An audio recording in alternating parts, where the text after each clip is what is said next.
Bonjour à tous, un nouveau numéro du 18h à savoir exceptionnel où on va parler beaucoup de Mars, de la surface de Mars, avec l'un de ceux qui travaillent au quotidien sur l'exploration de la surface martienne. Il s'agit de Nicolas Mangold. Bonjour monsieur. Bonjour. Vous êtes géologue, professeur, chercheur au laboratoire de planétologie et de géodynamique de Nantes, rattaché à l'Université de Nantes et au CNRS. Vous êtes l'un de ceux qui travaillaient au quotidien donc, sur les missions martiennes, les robots, notamment Curiosity, qui explorent le sol de Mars au quotidien. On va essayer de comprendre avec vous comment tout ça fonctionne. Tout d'abord, vous êtes à la base géologue. Un géologue, ça explore notre sol terrestre. C'est ça. Le sol terrestre, pour les géologues, mais les géologues martiens, entre guillemets, explorent le sol de Mars. À la fois les structures de relief, la composition des roches, leur agencement, l'évolution géologique de Mars, la présence de volcans, la présence de lacs, de rivières. Et vous faites partie de ceux qui ont voulu prendre un peu de distance. Vous, c'est en thèse, c'est ça que vous avez commencé à vous intéresser à d'autres planètes. Pourquoi Mars ? Pourquoi Mars ? Alors, il y a différents objectifs dans ce qu'on appelle la planétologie, c'est-à-dire toutes les différentes planètes, la façon d'étudier les planètes. Mars a un intérêt parce c'est la planète la plus proche, ouais. Elle est accessible, il y a beaucoup de données. Donc on essaie de comprendre cette planète avec toutes ces observations-là. Et aussi parce que Mars est un petit peu la cousine de la Terre. On voit des structures qui ressemblent un petit peu à ce qu'on voit sur Terre. Donc, il y a aussi tout un imaginaire sur Mars qui ont permis aussi de financer des missions, parce que ça coûte extrêmement cher, ces missions. Oui, c'est vrai, les missions coûtent cher. Alors l'imaginaire martien, des petits hommes verts et des martiens, ça on en est bien loin maintenant. Ouais. Par contre, on continue de penser que Mars a pu héberger la vie, au moins sous la forme de bactéries. Alors c'est tout petit des bactéries, mais de savoir que d'autres planètes peuvent héberger la vie, c'est quand même quelque chose d'extrêmement important pour l'être humain, parce qu'on ne sait toujours pas pourquoi nous, on est là sur Terre, pourquoi la vie s'est formée sur Terre. Donc d'aller voir Mars, c'est aussi d'essayer de comprendre qu'est-ce qui nous est arrivé sur Terre, comment la vie est apparue. Vous avez commencé à travailler avec des données qu'on va qualifier de préhistoriques aujourd'hui, mais qui sont les données de la sonde Viking. C'était une sonde américaine, c'est ça ? C'est ça, oui. Quand envoyait Viking comme données Alors, Viking est une des premières sondes. Il y a eu Mariner en 72, puis Viking en 76. C'est les premières sondes qui ont carté la surface de Mars, qui ont permis d'établir sa géographie. Des photographies, c'est ça ? Des photos, des images, donc prises de l'orbite. Mais Viking a aussi eu deux atterrisseurs qui se sont posés, qui ont donné les premières images au sol. D'accord. Alors à l'époque, les gens étaient très déçus parce que c'était un désert qu'on voyait, mais en même temps, c'est un désert assez familier et ça pourrait être tourné dans le Sahara sur Terre. Donc c'est un désert quand même très intéressant parce qu'il ressemble un peu à la Terre. Mais par contre, c'était un désert vierge de vie. À l'époque, on espérait encore trouver des choses très intéressantes à ce niveau-là. Alors ensuite, les autres générations, on va le voir en images, c'était des sondes beaucoup plus perfectionnées, avec des images orbitales, mais de meilleure qualité, des images couleurs, et puis surtout les premiers rovers qu'on a vu atterrir sur Alors Mars. effectivement, il y a eu deux générations. D'abord, dans les années 90 et début des années 2000, on a eu des orbiteurs. L'Europe a eu un orbiteur qui s'appelle Mars Express, qui marche toujours depuis 12 ans. Et cet orbiteur a permis de déterminer, par exemple, la composition de la surface de Mars. C'est quelque chose qu'on ne connaissait pas avant. En faisant comment ? Alors, c'est une caméra également, mais c'est une caméra qui ne voit pas que dans le visible, c'est-à-dire dans les couleurs que nous, on voit avec nos yeux. C'est une caméra qui permet d'aller voir dans d'autres bandes spectrales. L'infrarouge. Voilà, exactement. Ouais. On va dans l'infrarouge et on voit la minéralogie des sols. Et ça, en gros, en tant que géologue, vous arrivez à dire, ça, il y a du fer dedans, il y a du calcaire. Alors voilà, ça nous permet de dire quelle est la composition des roches. Alors, beaucoup de roches sur Mars sont basaltiques, c'est-à-dire comme des roches volcaniques qu'on pourrait trouver en Islande ou à Hawaï, donc ou même dans le Massif central. La lave qui refroidit, c'est ça qui la lave qui refroidit. Ouais. Par contre, les découvertes essentielles qui ont été faites, c'est que cette lave, par endroits, elle est altérée, c'est-à-dire que l'eau l'a traversée et qu'on a des minéraux hydratés qui en résultent. On les appelle des argiles, tout simplement. L'argile, ça indique la présence d'eau à un moment ou un autre. Voilà. Ouais. Alors, en termes scientifiques, on appelle ça, nous, des phyllosilicates. D'accord. C'est un terme un peu compliqué, mais on peut traduire ça sous forme d'argile. Et on a d'autres minéraux, comme les sulfates, qui sont des sels qui présentent du soufre, qui se sont aussi formés grâce à des roches qui ont été altérées par de l'eau. Ouais. Donc ça nous a montré que l'eau a joué un rôle très important à la surface de Mars. Ouais, là, on voit en image un peu tout l'historique des différents rovers. C'était une aventure fabuleuse. C'est mis en scène par la NASA à travers ces vidéos. Vous les avez vécus, ces moments-là, alors plus récemment, mais il y a effectivement un enthousiasme communicatif Alors oui, ça c'est les premiers. Alors le premier rover qui est arrivé à la surface de Mars, et les premiers atterrisseurs. Ouais. En 2004 notamment, il y a eu 2 rovers qui s'appellent Spirit et Opportunity. D'ailleurs, Opportunity marche toujours et a fonctionné 42 km à la surface. Ce qu'on vient de voir à l'instant, c'est l'atterrisseur Phoenix, qui s'est posé dans les régions polaires. Alors lui, il était vraiment intéressant parce qu'il s'est posé dans une région d'habitude inaccessible, très proche du pôle.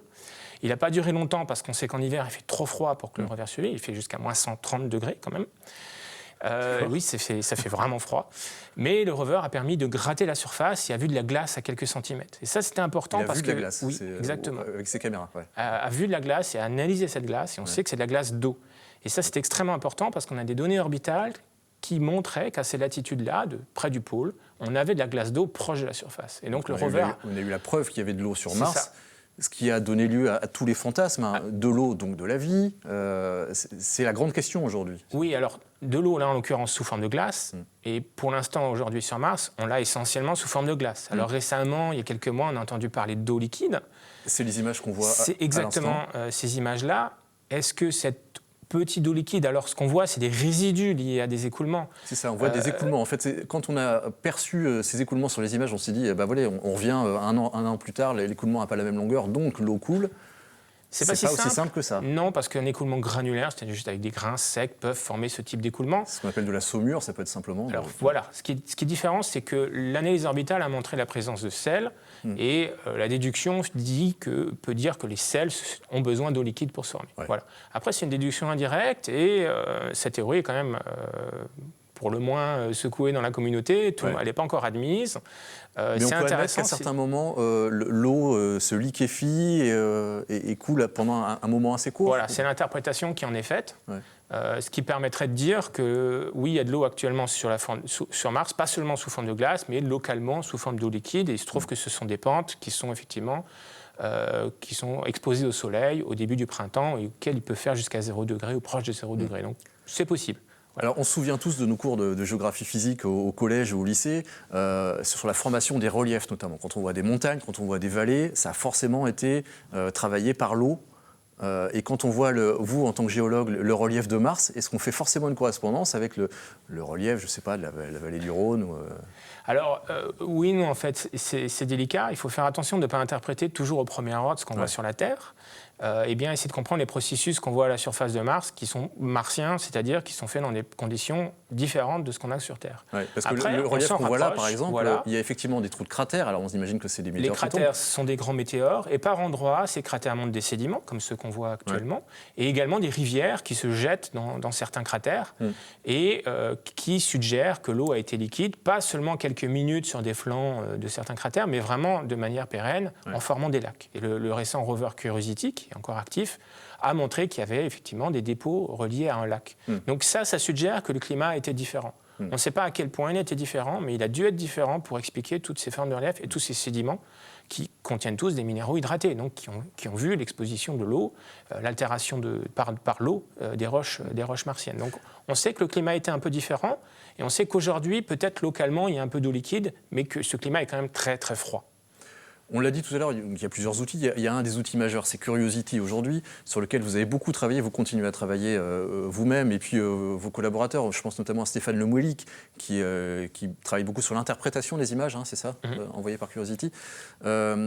C'est quoi la technologie sur laquelle vous avez travaillé sur Curiosity, l'instrument sur lequel vous avez travaillé? Alors, sur Curiosity, on a la chance d'être associé à un instrument qui se trouve sur le mât, là, tout là-haut, ce qu'on voit à l'image, et qui va tirer au laser sur les roches. Alors pourquoi tirer au laser? Ça peut paraître un petit jeu de Star Wars à la surface de Mars. En fait, le laser est tellement puissant qu'il va chauffer la roche à 10 000 degrés.